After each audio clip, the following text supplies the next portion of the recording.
No troubles inside. I'm a happy imbecile, and I'm doing alright. I don't need no. Welcome to the Happy Imbecile, where I like to learn things and share what I know. I don't really pretend to know much, but what I do know, I like to share. So, this is my first cooking video, and today we are making chicken basil. Now, I'm just doing it my own way, and wow, it's very weird to do a voiceover as you're watching yourself do a video. So this is going to be interesting. So what you just saw is me starting off with garlic. I actually like to put a lot of garlic in my food. Um, by the way, as you're looking at this video, if you are um, of Thai origin, you might be looking at this and thinking this video is complete blasphemy, and I apologize. Um, Chicken basil is a dish that I really do like, and I was introduced to it by a local restaurant, and I've been going there. Was going there for about 20 years until I decided to figure out how to make it for myself, and of course I added my own, um, doing it my way. Anyways, I like it. So here it is. I'm just showing you how I do it. So of course, lots of garlic. To usually here, you would use like Thai chili peppers, but today I am using Scotch bonnet. Um, I just find the spice, the heat lasts longer with the Thai chili peppers. I get used to the heat very quickly, and halfway through the meal it's not hot anymore. So that is why I decided to go with these these peppers instead. So now it's starting to simmer. One thing I've noticed when you're recording a video of what you're doing. So yeah, here I am adding a little bit more of peanut oil. That's for flavor, and yeah, that's really the main reason why I throw it in. I usually mix olive oil and peanut oil. There's probably a rule against that, but again, doing it my way. Anyways, so yes, what I was saying is I noticed that there's a lot of mistakes that you make when you're trying to record live what you're doing, something that you could be doing every single day. Now, this is not generally an ingredients that they put in chicken basil, but I find it adds a little something something to it. So that's me throwing some ginger in there and letting that simmer. Another apology I will make is I do not measure anything when I'm cooking. I just go by eye. So if you're looking for measurements from me, you will not really get any. I really wouldn't know what to tell you. I just go with my gut, my taste, what I think it's going to taste like, and go from there. So I just pulled out a cutting board to put on top of the chopping block because my wife requested that we do not cut meat on that block. So that's why you see an extra cutting board on top of the cutting board. So this is chicken that it looks marinated, but it's just a little bit of spice after I washed the chicken. I'm not sure if every culture does it, but being of Haitian background, you always wash your chicken with a little bit of vinegar and salt. And that's what happened. So it was just sitting in that bowl as I was chopping up the garlic and peppers. So now this is going to go in the pot with the. I like when the garlic is browned a bit. And then I add my meat. So if I remember correctly, I'm about to cover this up and let it simmer a bit, and then we will definitely add some bay leaves, and yeah, we'll let it create its own juice and let it cook for a while before we start adding the other ingredients.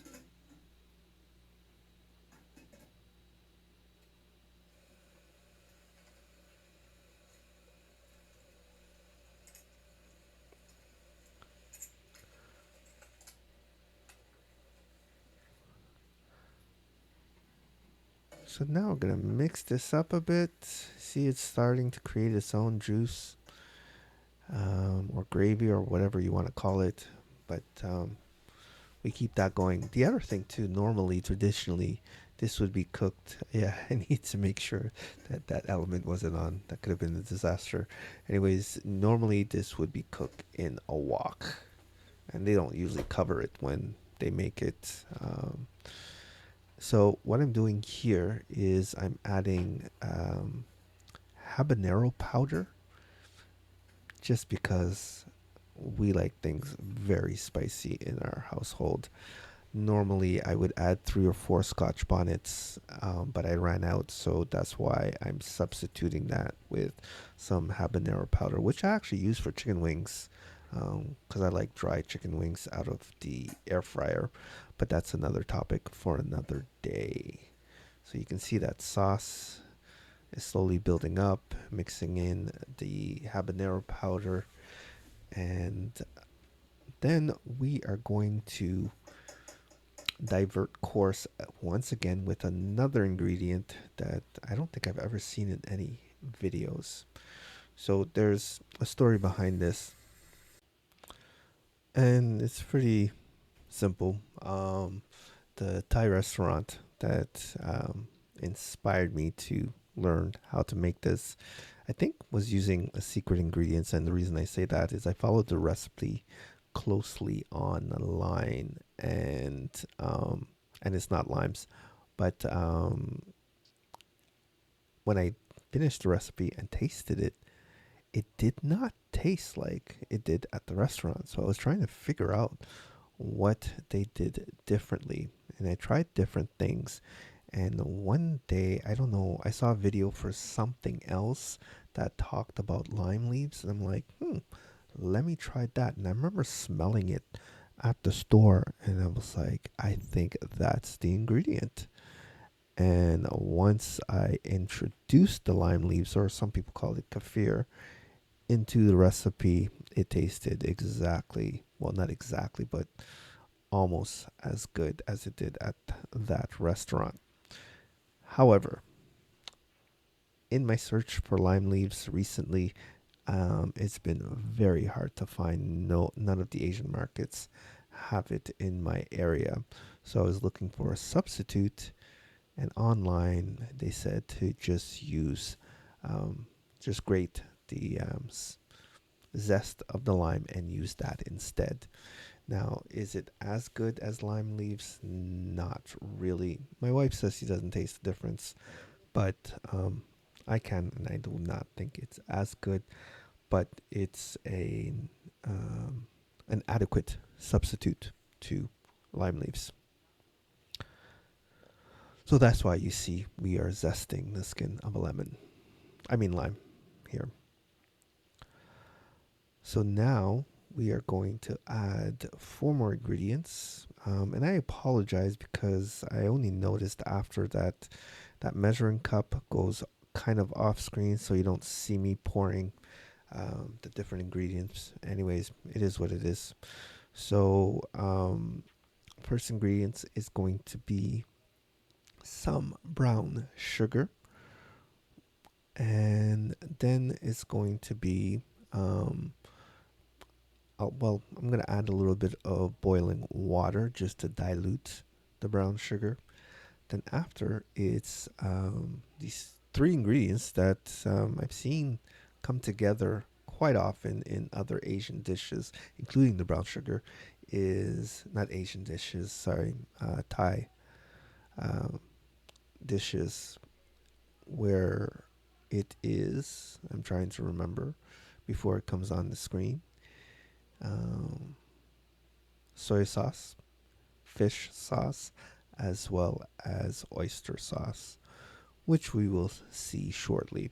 And see what I mean? I put the measuring cup up higher, not realizing that it's cutting off the camera, so you do not see exactly what is going on when I do pour it. So there's the soy sauce. I really like that brand. It's not too salty. It's pretty light. So I often use that to cook. Then is the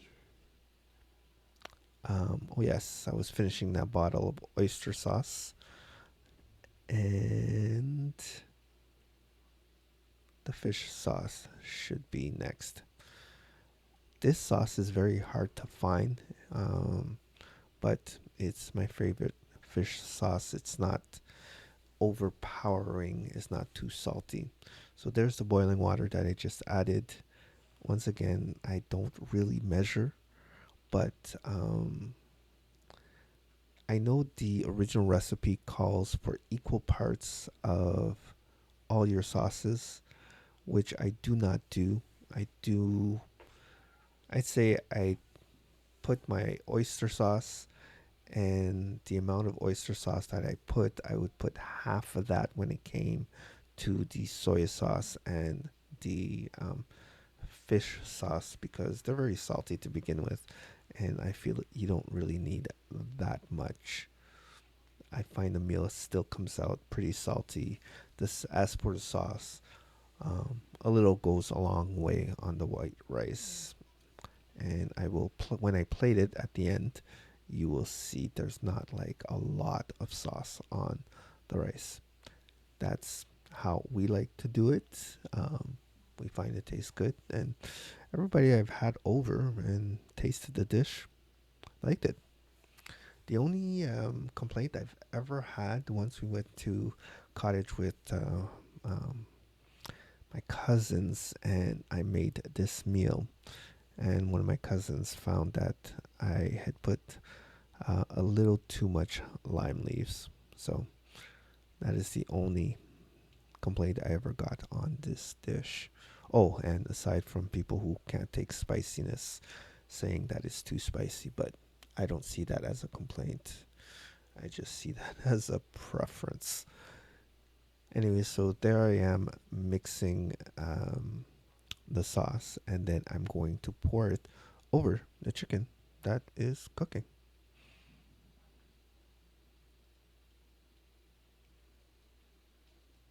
eventually.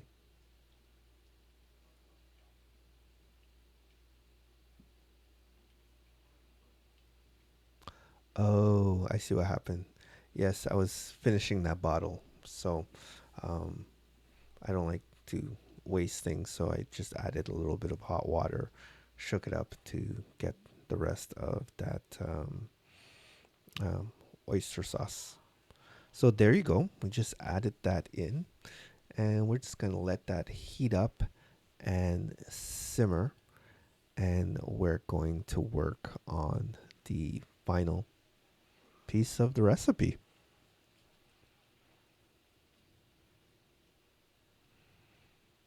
That already looks good.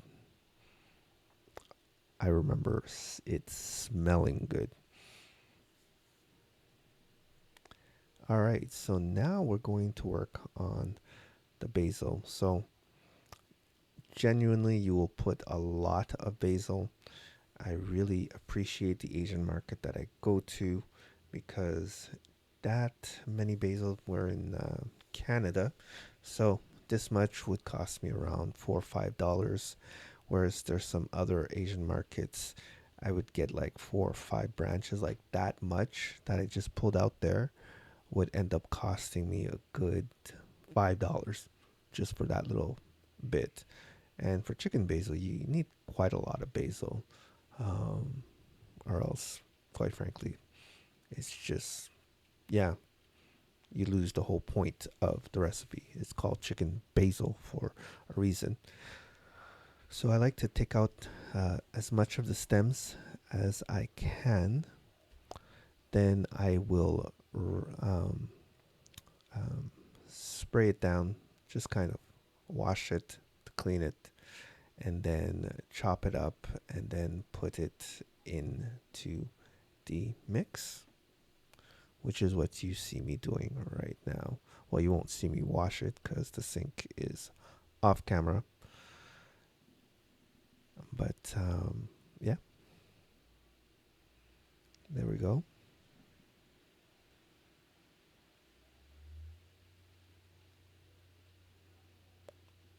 So now, yeah, we're just gonna chop that up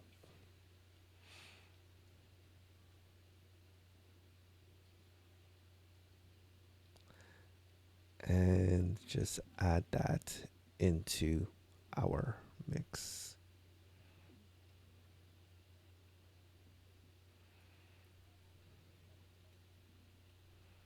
And try not to make a mess while doing it.